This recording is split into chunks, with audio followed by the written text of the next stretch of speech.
saying on the radio, there's some crazy shit, man. Like the the old saying that if you get a new TV and you put the box to your new TV out on the curb, that's an invitation to thieves.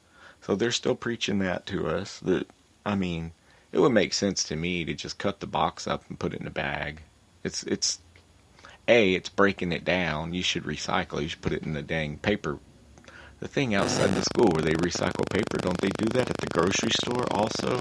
They got a big machine that compacts it all together. I don't know. Maybe look into something like that. Spend $3 or $4 to dispose of your new TV box or your new computer box or your new whatever you think people might be wanting to thieve from you.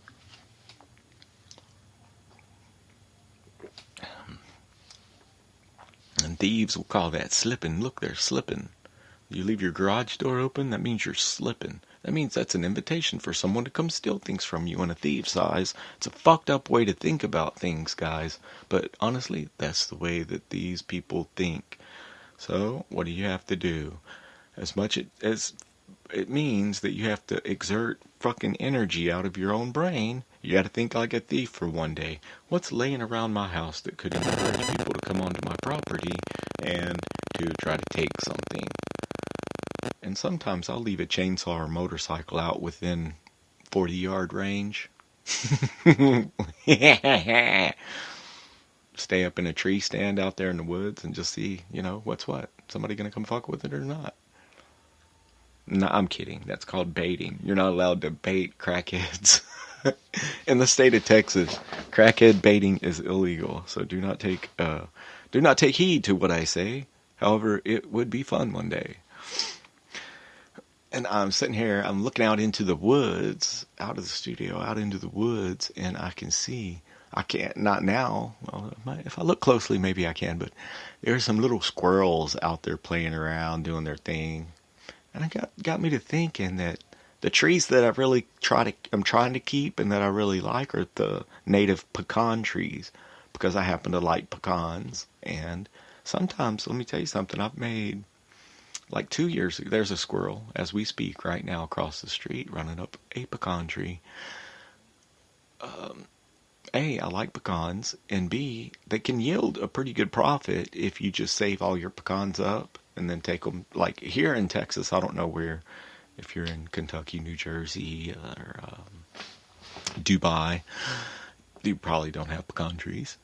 Maybe Kentucky. Might have them in Jersey too, you never know. The point is that if you can save your pecans, you take them to the feed store, to there are 3 or 4, there are a few different places that will just straight buy pecans for cash. They weigh them out and boom, boom, boom, you get paid. And so that, that can make you a couple thousand extra bucks depending on how big of a plot of land you have. But I was looking at these squirrels and I was thinking, man, I bet these squirrels are tasty if you think about it. I mean, if you want a high protein diet, these squirrels, they live on nothing but pecans. All they do is snatch all these pecans and store them up and eat pecans. That's all they eat.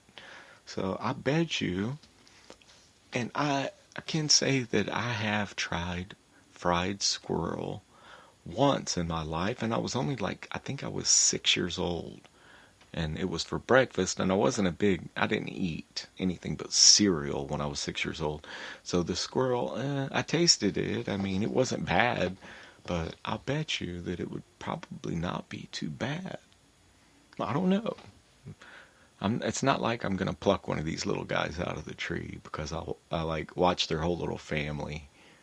Like they're shooting through the trees one day, and the little bitty guy that's all tail, like they all jump from limb to limb, and he just didn't make it, and whoosh, just hits the ground. And squirrel in training. So yeah, TV box on the curb is an invitation to thieves. I don't know. I think that's just something that people are programming in to tell you whatever.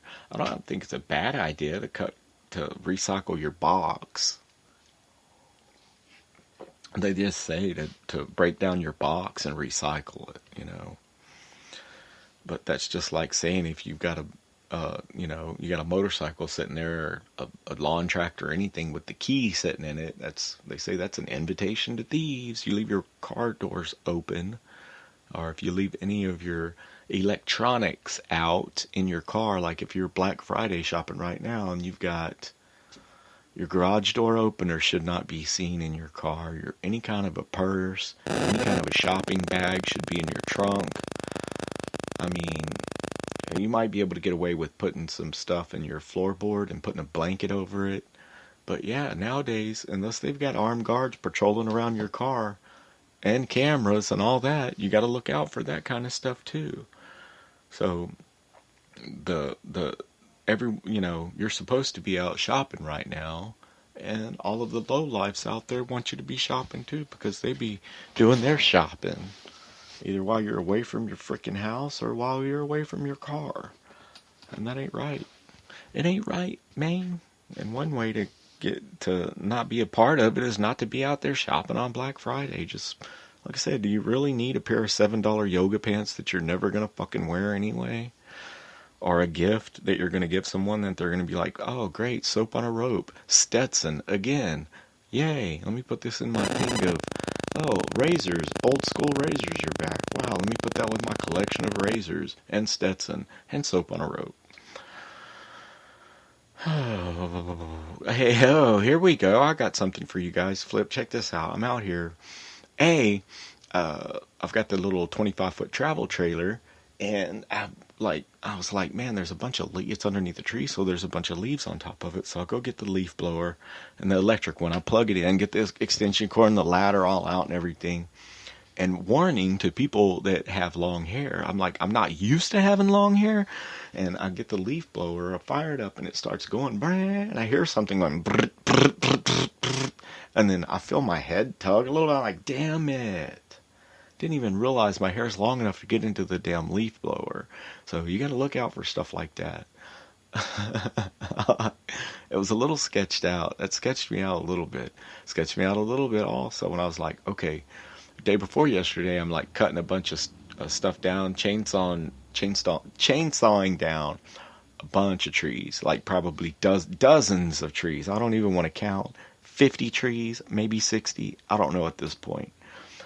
So I'm cutting down these trees, and at one point, I feel the air intake of the carburetor of the chainsaw, like something getting stuck in it, and it's my damn ponytail. Now that's 4 inches away from a chainsaw blade. So yeah, I was like, okay, so I guess we gotta put on a hat and tuck my hair up underneath, because yeah, that's a little bit sketched out, and that reminds me of a story of when I was working on machine tools, big mills and lathes, and machines that you could basically walk inside of. There was a big boring machine, and the table is what turns on it, and it's just this big, like, say, 6-foot round circular object that has a big part. They call it a big piece of steel chucked up onto it, and it's spinning around at, let's say, 15, 30 RPMs, something like that.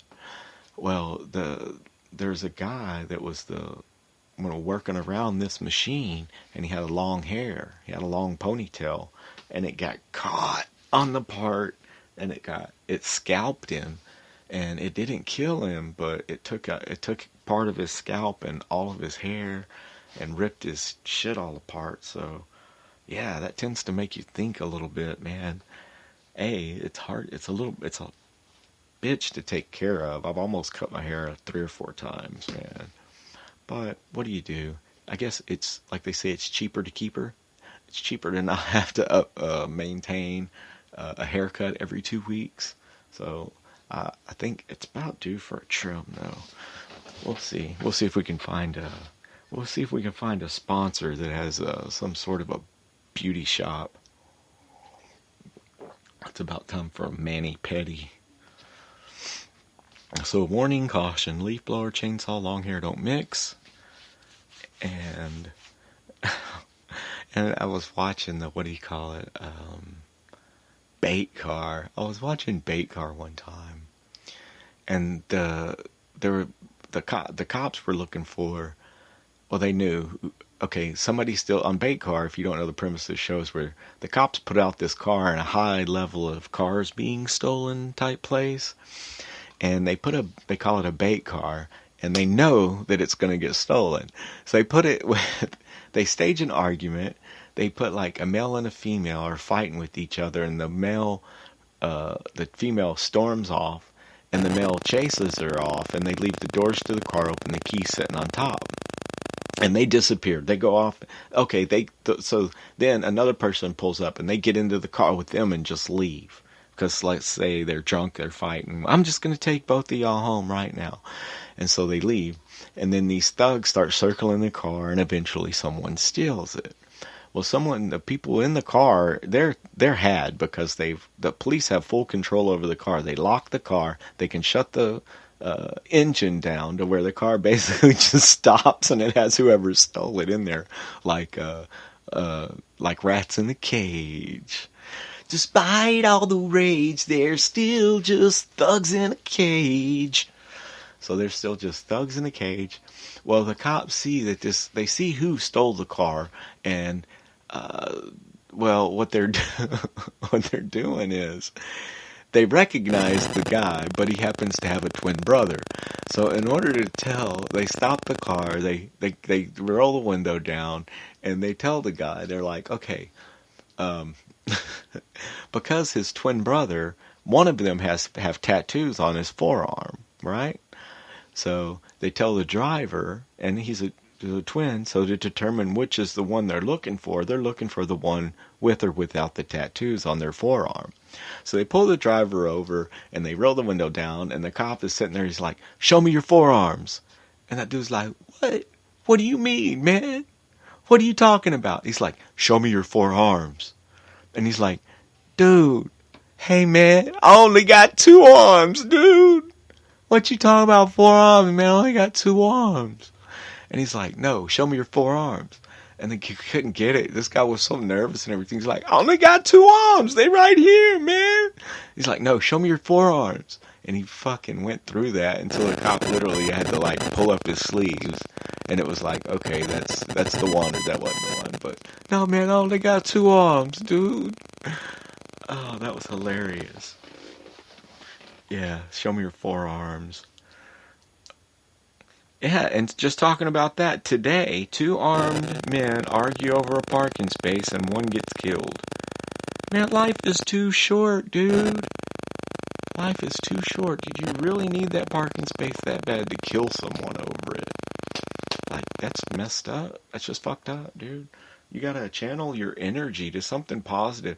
You're going to the mall to get something that you don't want or you don't need, or somebody that told you or needed you to go there, somebody you're taking there, and I mean, oh man, slow your roll. Do what you need to do in order to suit your needs, right? In order to meet your needs, not your wants. I mean, that's craziness.